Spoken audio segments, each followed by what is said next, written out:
मेरा 21 साल का देवर रोज मुझसे शादी की जिद करता था।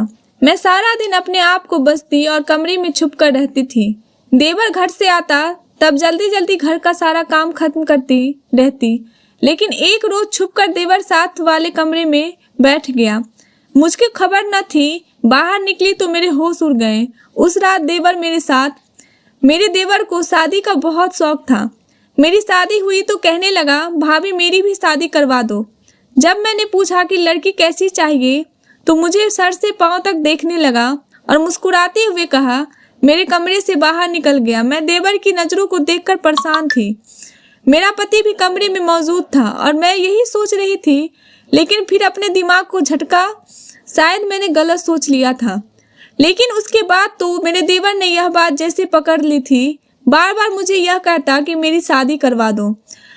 जब भी मैं पूछती कि तुम्हें कोई पसंद है तो बताओ, मुस्कुराकर मुझे सर से पांव तक बड़े गौर से देखा और फिर अजीब सा इशारा करके बाहर चला जाता। इसे तो यह भी ध्यान न था कि मेरा पति भी उसे देख रहा है। मैं तो उसकी इस हरकत से परेशान हो चुकी थी और इससे कतराने और घबराने लगी थी। एक बार मेरी सास और देवर बैठे चाय पी रहे थे। मैं भी अपनी चाय का कप लेकर अपनी सास के पास बैठ गई। मेरा पति भी वहीं पर बैठकर चाय पी रहा था, साथ में मोबाइल पर भी चैट में मसरूफ था। मेरी सास बताने लगी कि मेरे पति की मंगनी मौसी की बेटी से हुई थी, लेकिन फिर मौसी की बेटी को मलेरिया हो गया। उसको मलेरिया ऐसा बिगड़ा कि वह बेचारी जान से ही हाथ धो बैठी।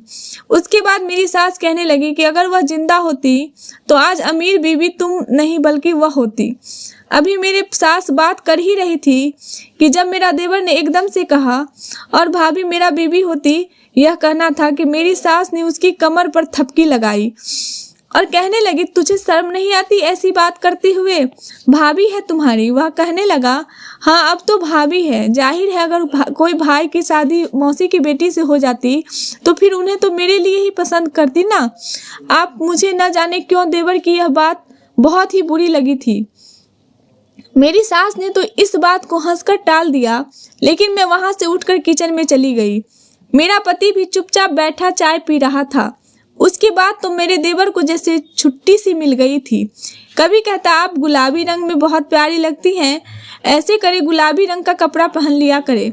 मैं उसे घूरने लगती कि शायद मेरी नागवारी को देखकर ही वह पीछे हट जाया, लेकिन बहुत दिहट किस्म का आदमी था।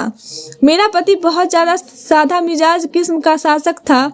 उसने कभी मुझसे ऐसी फरमाइश नहीं की थी, फिर तुम यह पहनो पर कर अच्छी लगती हो। मेरे पति अच्छी आदत का मालिक था, लेकिन कारोबारी दिमाग का था। हर वक्त 2 और 2 के 5 बनाने के चक्कर में रहता था।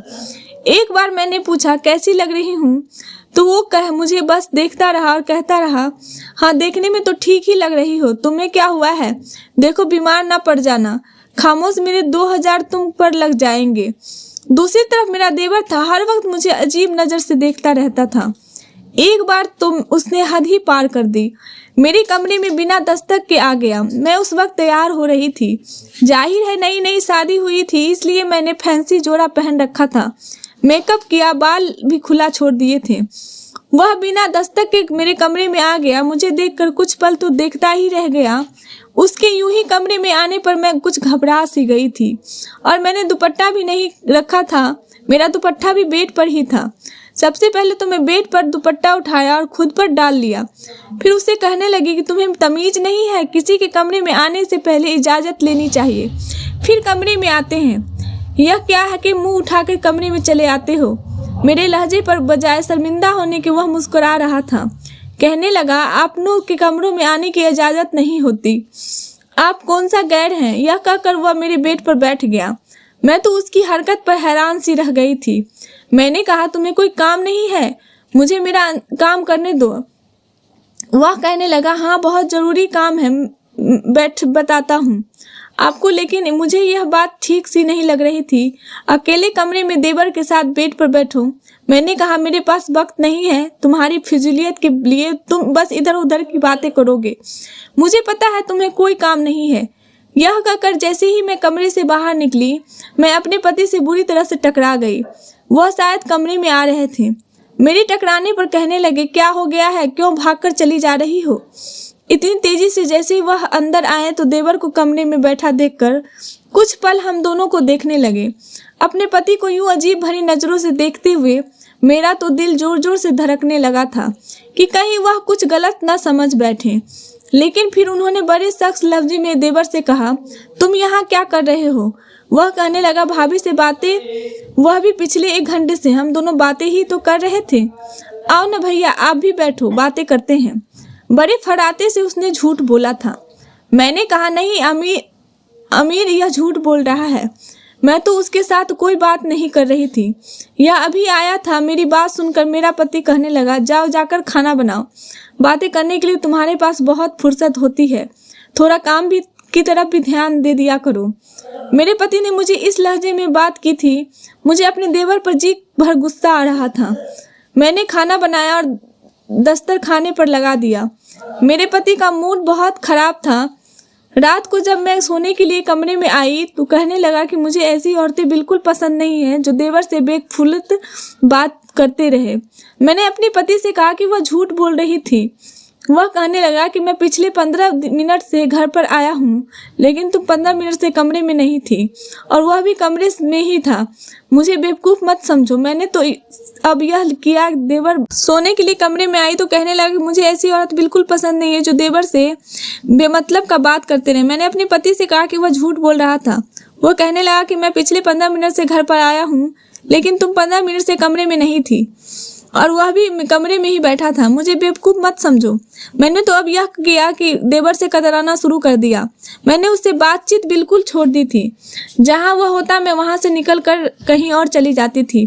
4 दिन तो मेरे बदले उसे रवैया को चुपचाप देखता रहा, लेकिन 5वां दिन कहने लगा कि आपके साथ क्या मसला है?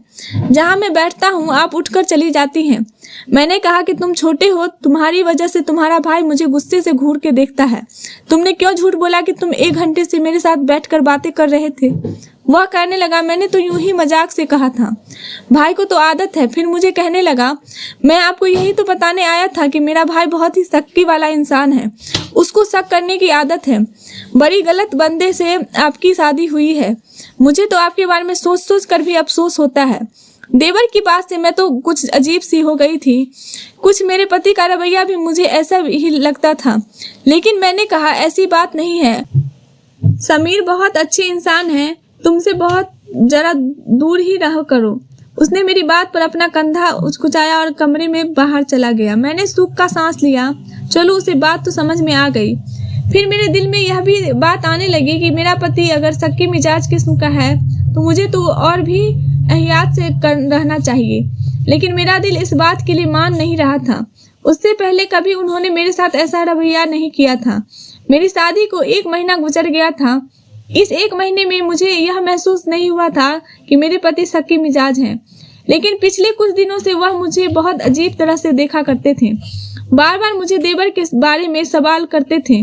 कभी कहते तुम गेट के पास खड़ी हो, तो कभी कहते दरवाजे पर, तुम तो नहीं खोलती। मैं कहती नहीं, वह तो आपकी माँ ही खोलती है।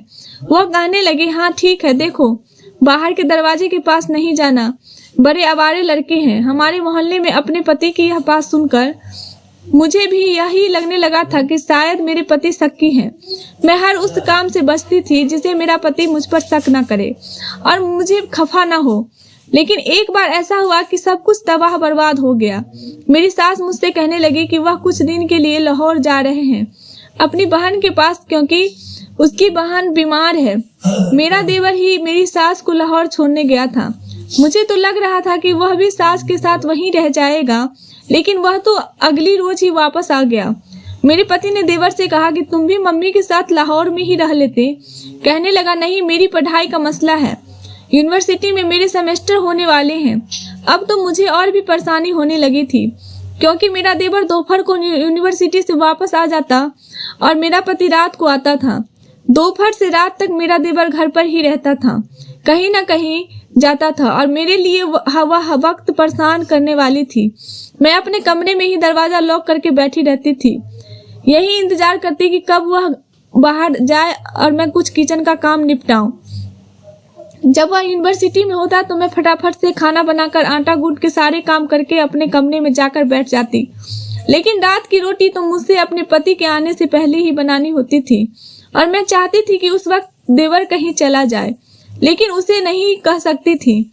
जैसे ही वह घर से बाहर आता और मुझे दरवाजे के बंद होने की आवाज़ मुझे आती तो मैं अपने कमरे से बाहर निकलती, फटाफट से रोटियां बनाती और उसके आने से पहले अपने कमरे में बंद हो जाया करती थी।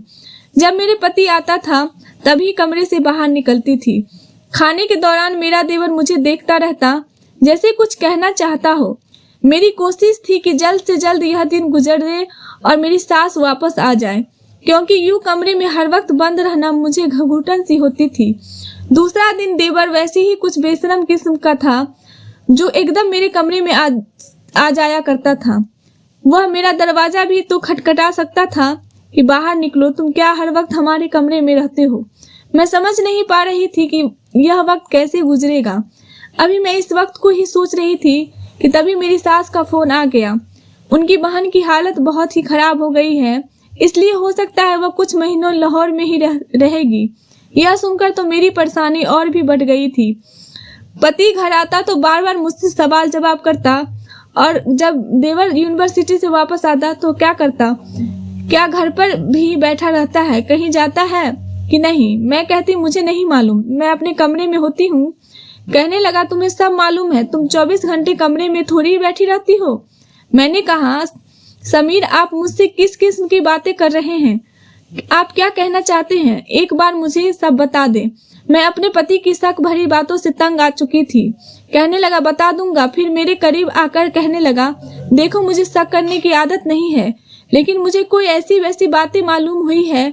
मैं बहुत शक किस्म का इंसान हूँ, बहुत बुरे तरीके से पेश आऊंगा। अपने पति की धमकी सुनकर मेरी तो जान निकल गई थी। मैं परेशान होकर रह गई थी। एक बार मेरा देवर घर में दाखिल हुआ तो बहुत परेशान लग रहा था, बार बार अपने पसीने पोंछ रहा था। मुझसे कहने लगा भाभी खुद के लिए मुझे अपने कमरे में छुपा लीजिए। मैंने कहा ऐसा भी क्या हुआ है। कहने लगा बताने का वक्त नहीं है, बस मुझे अपने कमरे में छुपा लो। जिस कदर वह परेशान लग रहा था, ना जाने उसे क्या हुआ था। बहरहाल मैंने उसे कमरे में कहा ठीक है तुम मेरे कमरे में छुप जाओ। यह कहकर मैं किचन में आ गई और यही सोचने लगी कि आखिर उसे हुआ क्या है, यह ऐसा क्या करके आया है जो इस कदर परेशान है, और रंग भी उसका उड़ा हुआ था। मेरे देवर को आए हुए 2 घंटे बीत चुके थे, ना वह कमरे से बाहर आया और ना ही मुझे किसी बात का पता चला था। अचानक से दरवाजे पर दस्तक हुई। अभी शाम के 5 बज रहे थे। हमारे घर तो कोई आता जाता नहीं था। उस वक्त कौन आया होगा। मेरे पति तो रात को 10 बजे ही आया करते थे। मैंने पूछा कौन है, तो मेरे पति कहने लगा दरवाजा खोलो। उसका लहजा बहुत ही सख्त था। मैंने दरवाजा खोल दिया। बजाय मुझसे बात करने के वह तो गुस्से के से अंदर घर में दाखिल हो गया और फिर पूरे घर की तलाशी लेने लगा। मैंने कहा समीर क्या देख रहे हो। कहने लगा अभी बताता हूँ। तो उनके लहजे को सुनकर मेरा दिल धक सा रह गया था। मुझे समझ नहीं आ रहा था कि वो किस लहजे में बात कर रहे हैं। उन्हें जब सारे कमरों की तलाशी ले ली और फिर कमरे का दरवाजा खोला, कुछ देर बाद कमरे से बाहर मेरा देवर गिरबान पकड़ कर लिया था और उसने जमीन पर पटक दिया था और कहने लगा देखो वही हुआ जिसका मुझे शक था। यह तुम्हारे कमरे में क्या कर रहा था जब उसका अपना कमरा मौजूद है। मैंने कहा आप यह मुझे क्या पता, यह तो 2 घंटे पहले आया था, बड़ा परेशान था। कहने लगा मुझे अपने कमरे में छुपा लो, इसलिए मैंने उसे कमरे में छुपा लिया था। मैं तो कब से किचन में काम कर रही हूँ। मेरी बात अभी मुंह में ही थी कि मेरे पति ने मेरे मुंह पर एक थप्पड़ मार दिया और कहने लगे झूठ बोल रही हो, तुम उसे अपने कमरे में हर वक्त बिठा कर रखती हो, ना जाने क्या क्या करती हो। मैं तुम्हें अपने घर में नहीं रख सकता, चलो निकलो मेरे घर से बाहर। मैं तो समीर की बात सुनकर ही परेशान हो गई थी। मैंने कहा कि ऐसा कुछ नहीं है, मैं सच कह रही हूँ। मैंने अपने देवर से कहा कि तुम बता दो कि तुम क्यों आए थे। वह मुस्कुराने लगा, कहने लगा मैं क्यों बताऊं भाभी, जो कुछ सच है वह सब भाई देख चुके हैं, अब इसे छुपाने का क्या फायदा। इस बार भी उसने मुझे दगा ही दिया था और झूठ बोलकर फिर तो मेरे पति ने मुझे धक्के देकर घर से निकाल दिया। मैं रोटी पीटती अपने घर पहुंच गई। अगले रोज ही मेरे पति ने मुझे फोन कर कहा बहुत जल्दी मुझे तलाक के कागज भेज देना। मैं बहुत मिन्नत की, वह कुछ भी सुनने को तैयार न थे। मैं खामोश होकर बैठ गई। मेरी भाभी और भाई मुझे भी ताने देने लगे। लेकिन 1 महीना गुजर गया था। मुझे ना तो समीर ने तलाक दी, ना कोई रिश्ता रखा। 3 महीने बाद समीर मुझे लेने आए। मेरी सास भी साथ साथ थी और बड़ी शर्मिंदा सी थी। मेरी सास रोने लगी, कहने लगी, मैं कुछ दिन पहले ही आई।